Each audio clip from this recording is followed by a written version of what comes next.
Now what are the corporate credit products of banks? Under corporate credit, first is overdraft.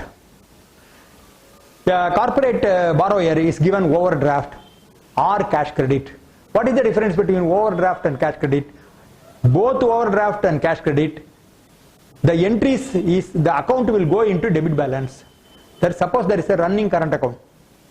There is a current account by a corporate and it will be in credit balance. Then the corporate will come and say, I need an overdraft of 5 crores. I will give you my headquarters under mortgage. You take my headquarters, which is worth about 10 crores. You take it under mortgage and give me a OD, a secured OD of 5 crores. Then the bank considers the proposal. Bank verifies the value of the corporate headquarters. Then it takes the mortgage of that building and gives a overdraft. The account will be running in debit balance from that moment onwards. There is no bar that the account cannot come to credit balance. The account can also come to credit balance. Suppose the corporate gets some substantial money from some source, they will deposit in the account can come to credit. And the next day it can go to debit, depending upon the operational requirements of the corporate borrower. If it is in debit balance, interest will be charged. If it is in credit balance, no interest will be charged and no interest will be paid, because it is a current account in which no interest can be paid. If the account goes to debit balance, on a daily balance basis, interest will be charged. That is overdraft. What is cash credit? Cash credit is also an overdraft. But in the case of cash credit, instead of buildings, it is a cash credit is given against goods and commodities. Suppose the same corporate comes and says, we are dealing with spinning. We want you to give us against our raw material of cotton. We want 10 crores. The bank will consider the working capital requirements of the corporate and then will give you a cash credit limit of 10 crores. It is called cash credit because the overdraft is allowed against commodities and goods. If the overdraft is allowed against the mortgage of a building or against some fixed deposit or against some LIC policy in the case of individual, in these cases it is called overdraft. It is only a terminology difference. In sum and substance, both overdraft and cash credit are the same. It is called cash credit wherever the underlying security is a commodity or a good. Any movable commodity is given as a security, then that is called cash credit. But in operational matters, both are the same. On a daily balance only, under cash credit also interest will be charged. And if the cash credit comes into credit, no interest will be charged because it becomes a current account. So these are the two popular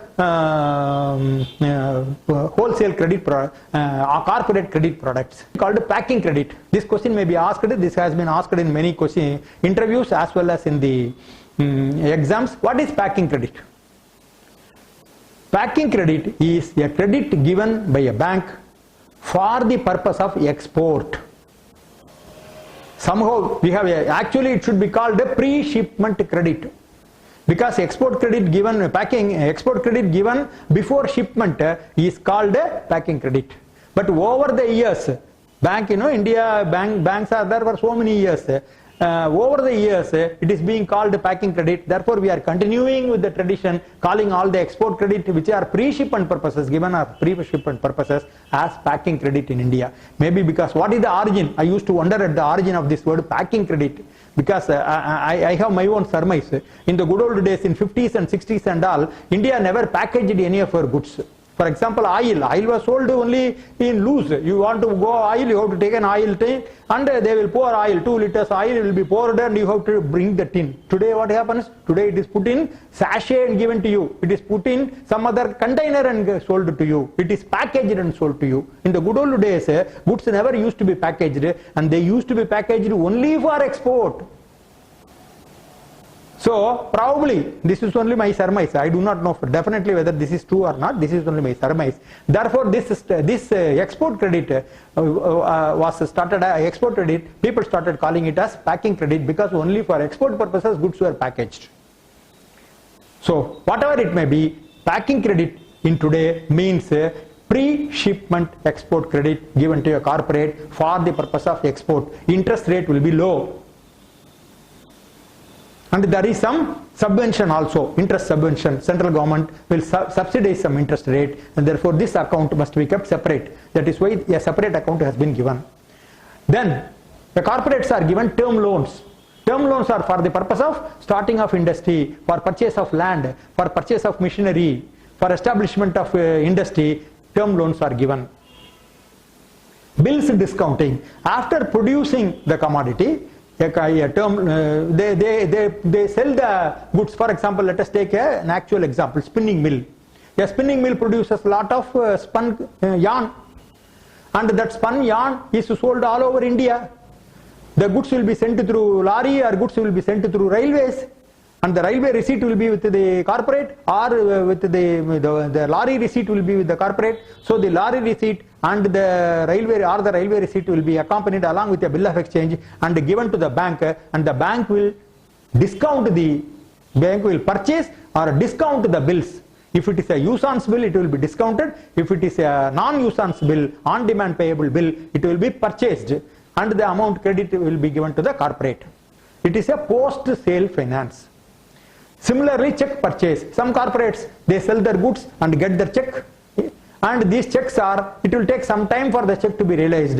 So till that time, bank will purchase the check and credit this in the account of the corporate borrower. But this is now going on declining, because now check it takes only 1 day to realize check. In the good old days, it used to take 10 days to 15 days to realize check. Suppose you give me a check in Chennai, drawn on Ludhiana, about 15 years back, it will take 15 days minimum to get the money back from Ludhiana. So for 15 days, the corporate will be deprived of its money. But today, under check truncation system, in 1 day it will get credit. Therefore, check purchase, even though it was a very important limit about 15 years back, its importance and its role is dwindling as we are going ahead with the technological upgradation, resulting in quicker realization of quicker remittances and quicker realization of checks. Finally, the corporate product, which is another important corporate product, is letter of credit or guarantee. What is a letter of credit? Letter of credit is normally people used to say it is a guarantee by a bank. It is not a guarantee. Let us not make a mistake. It should not be misconstrued as a guarantee. Letter of credit is a statement by a bank which says that the bank is willing to pay if the documents are drawn in accordance with certain stipulations. If the seller, you have a corporate client, Bank A is there, Bank A has got a corporate client, and this corporate client is exporting goods to America. The American does not believe this corporate does not believe the American, therefore they need an intermediary. The intermediary is the bank. And the American bank opens a letter of credit. The American bank says that they are willing to pay so much dollar, provided the following goods are following documents. Bank deals in documents, not goods. Following documents are provided. They will say bill of exchange, certificate of fumigation. They will give a list. If as per the list documents are produced, then the LC opening bank will pay the amount, irrespective of whether the importer is going to pay the amount or not. So opening of an LC is a commitment given by a bank on behalf of its customer, in which the bank says, I am willing to pay so much amount, provided you produce the following documents as per my stipulation. Irrespective of whether my customer is going to pay me or not, I will honor my commitment. So this will facilitate trade. So that is what is called a letter of credit. And then guarantee. Guarantee, what happens? Guarantee is a separate instrument. Suppose there is a road laying, or a corporate which is involved in laying of roads, national highway. So the national highway authorities will be giving a lot of raw material like bitumen and all to lay the road. What is the guarantee that this corporate will lay the road? They will come to the bank. Then the bank will give a financial guarantee on behalf of a performance guarantee on behalf of the corporate. The bank will say, so and so corporate, they have been given order for laying of so many kilometers. In case they don't lay so many kilometers of road as per the specification of the National Highway Authorities, the bank will be willing to guarantee their performance, and in failure of such performance, the bank will pay 2 crores to National Highway Authority. So, National Highway Authority will take the guarantee from the bank and then issue the order. And the corporate will lay the road. After the corporate has completed laying the road to the satisfaction of National Highway Authority, National Highway Authority will release the payment as well as they will release the guarantee. So, a bank gives guarantee so that the corporate is able to take the order and execute the order. And the National Highway Authority is able to give the order to the corporate on the firm foundation that in case the corporate fails to perform, there is a bank which will subsidize my loss, which will give me back my loss. So this is one of the important product which a corporate is given by a bank. So these are the various corporate products that are in the kitty. It is not all exhaustive, this is only illustrative. Overdraft, cash credit, packing credit, term loans, bills discounting, check purchase, LC or guarantee.